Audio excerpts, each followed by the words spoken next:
Savez-vous qu'est-ce que c'est le tourisme de masse, ses causes ou encore les conséquences de celui-ci? Êtes-vous au courant qu'on pourrait mettre des solutions en place pour éviter le tourisme de masse? Si la réponse est non, notre agence de voyage Zari répondra à toutes vos questions au cours de cette vidéo. Pour vous mettre un peu plus dans le contexte, le tourisme de masse se produit lorsqu'un groupe de personnes visite la même région au même moment et se réunit généralement au même endroit. Par exemple, après la sortie du film The Beach, tourné avec Leonardo DiCaprio sur la plage May Bay en Thaïlande, une vague de milliers de touristes s'est élancée sur celle-ci, causant beaucoup de destruction sur l'écosystème. Les principales causes du tourisme de masse sont l'augmentation du niveau de vie, l'allongement des congés payés, la diffusion de l'automobile et le développement des infrastructures routières. De plus, il y a le développement moyen des transports aériens pas chers. Même si le tourisme de masse peut apporter des effets positifs sur l'économie d'un pays, il apporte également des effets négatifs sur l'environnement. Par exemple, chaque vol d'avion génère beaucoup de pollution atmosphérique. Aussi, lorsque les paquebots de croisière sont amarrés, leurs moteurs ne sont pas nécessairement éteints. Ensuite, on estime qu'un passager de croisière produit environ 4 kg de déchets par jour. Pour conclure les conséquences sur l'environnement, je tiens à dire que beaucoup d'endroits sont inondés de touristes, tellement que les résidents de certaines villes doivent quitter leur propre maison, souvent parce que leur quartier est utilisé pour accueillir des touristes. De plus, les populations locales ne profitent pas du tourisme de masse non plus. Les touristes entraînent la surconsommation de ressources comme l'eau ou l'énergie. Cela fait augmenter le prix des loyers dans la région. Le tourisme de masse est un obstacle au développement de commerces locaux, car plusieurs régions tentent de créer une ambiance familiale pour les touristes. Donc, ils construisent des hôtels et des restaurants, parfois au détriment des commerces locaux. Maintenant que vous venez de voir les conséquences du tourisme de masse, savez-vous que dans certains pays, les autorités et le gouvernement ont mis en place quelques solutions afin de lutter contre le tourisme de masse? Voici quelques exemples. Tout d'abord, ils ont limité le nombre d'hébergements en mettant en place une mesure pour le réguler. Par exemple, à travers un plan urbain de logement de tourisme qui prévoit la régulation des hébergements touristiques. Il y a aussi d'autres villes et pays qui ont limité le nombre de nouvelles chambres d'hôtel. Aussi, de nombreuses locations mises en ligne sur des plateformes d'hébergement ont carrément été interdites.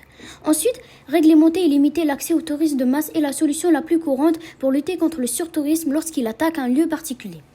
D'autres autorités ont interdit l'accès de certains sites menacés le temps que la nature et la biodiversité reprennent leurs droits suite aux dégâts causés par les touristes. Par la suite, contrôler la hausse des prix et réduire les boutiques pour les touristes est aussi une autre solution faisable. Un tourisme excessif a non seulement un impact négatif sur l'environnement, mais aussi sur le niveau de vie de la population locale. Pour cela, des mesures ont été prises non seulement pour réguler la hausse des prix de l'immobilier, mais aussi pour empêcher l'innovation de nouvelles boutiques touristiques. Dans certaines villes et capitales, les autorités ont pris aussi d'autres mesures, comme aucun commerce de souvenirs n'est autorisé à ouvrir, réduire le nombre de tables dans les restaurants ou encore l'interdiction des fast-foods en centre-ville. Pour finir, il y a de nombreux comportements irrespectueux de la part des touristes envers l'environnement, les locaux ou les vestiges. Par exemple, il y a des touristes qui gravent leur nom sur des vestiges millénaires sans aucun scrupule, ou encore ceux qui font tomber une œuvre d'art afin de réaliser un joli selfie.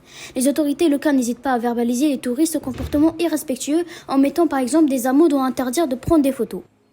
Maintenant, il est question des pays les plus visités et ceux les moins visités. Les pays qui reçoivent le plus de touristes se retrouvent généralement dans l'hémisphère nord. La France est pour l'instant le pays le plus visité. Par la suite se retrouvent l'Espagne, la Turquie, les États-Unis, la Chine, l'Italie, la Russie et j'en passe.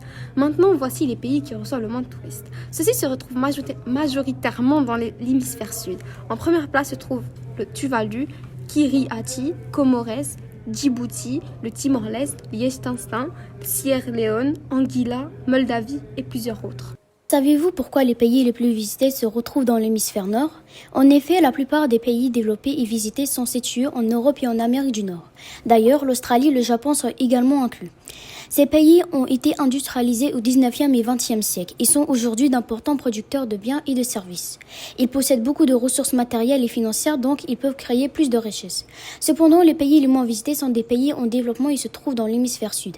Ces pays sont moins industrialisés et ont des économies essentiellement basées sur l'exploitation des ressources naturelles et leur exportation. Voici Timor-Leste, un pays féerique rempli de merveilles spectaculaires et de paysages diversifiés. C'est un pays en développement qui a reçu environ 74 000 touristes en 2019. La ville d'Atoro se retrouve dans un petit pays en Asie. Le type de tourisme que nous vous conseillons est balnéaire, culinaire et culturel. En effet, cette ville regorge de plages, bords de mer merveilleux, une culture originale et des mets appétissants. Les attraits naturels d'Atouro sont fascinants. En effet, les plages, les animaux aquatiques et l'environnement sont splendides. Des attraits culturels originaux, des multitudes de sports, une cuisine goûteuse, une histoire intéressante et leur art stupéfiant. Le moyen de transport que nous vous conseillons est l'avion et la voiture. Car malgré le fait que ceux-ci polluent, tu pourras te rattraper en faisant des actions pour aider la planète. De plus, même si se rendre à Atouro prend beaucoup de temps, ça va en valoir la peine et des souvenirs inoubliables seront fondés. Durant ce voyage, vous pourrez séjourner dans un hôtel en plein air à côté de la mer.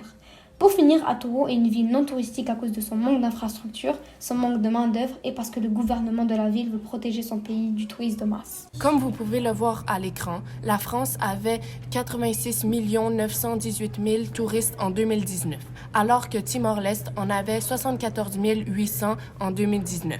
On peut remarquer qu'il y a une énorme différence au niveau du nombre de touristes. La France et l'Espagne et d'autres pays sont gravement touchés par le tourisme de masse. C'est pourquoi il faudrait voyager dans des pays beaucoup moins touchés comme Timor-Leste et dont ils auraient besoin d'argent pour le pays. Le tourisme de masse est une problématique sur laquelle nous n'entendons pas beaucoup parler. Donc, Zahra a réuni des informations importantes sur le tourisme de masse, telles que sa définition, ses causes, conséquences, solutions, etc. Nous avons également proposé une nouvelle destination, Timor-Leste. En conclusion, nous espérons que lors de la vidéo, vous en avez appris plus sur ce sujet et que vous essaierez de faire une petite différence au niveau du tourisme de masse. Si vous avez des questions, n'hésitez pas à les écrire en commentaire, puis nous essaierons de vous répondre par la suite. De plus, vous pouvez remplir un formulaire qui se trouve en description. N'oubliez pas de vous abonner et d'activer la cloche de notification. Si vous avez aimé la vidéo, vous pouvez toujours laisser un like.